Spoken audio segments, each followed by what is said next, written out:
குளங்கள் அனைத்தும் தூர்வாருவதற்கு உண்டான நடவடிக்கை எடுத்ததும் அண்ணா திமுக ஆட்சியிலே. விவசாயிகள் உற்பத்தி செய்யப்பட்ட நெல்லை உடனுக்குடன் அரசு நேரடி நெல் கொள்முதல் நிலையங்களை கொண்டு போய் சேர்த்தவுடன் அந்த நெல்லை கொள்முதல் செய்து அவர்களுக்கு உண்டான தொகையை உடனுக்குடன் வங்கியிலே செலுத்திய அரசாங்கம் அண்ணா திமுக அரசாங்கம்.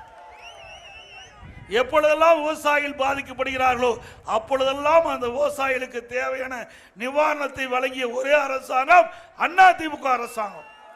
விவசாய தொழிலாளிகள் இரவு பகல் வராமல் ரத்தத்தை வீரவியாக மண்ணிலே சிந்தி உழைக்கின்ற அந்த விவசாய தொழிலாளிகள் நலம் பெற வாழ்வு மலர பசுமை வீடுகளை கொடுத்தோம், கறவை மாடுகள் வழங்கினோம், விலையில்லா ஆடுகள் விலையில்லா கோழிகள் அந்த ஏழை தொழிலாளி கொடுத்து அவருடைய பொருளாதாரத்தை உயர்த்துகின்ற சூழ்நிலையை உருவாக்கி தந்த அரசாங்கம் அண்ணா திமுக அரசாங்கம்.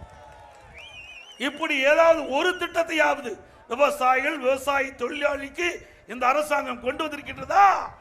சொல்லுங்க பார்க்கலாம். ஏற்கனவே கொண்டு வந்த பல திட்டத்தை நிறுத்தியதான் திமுக ஆட்சியுடைய சாதனை.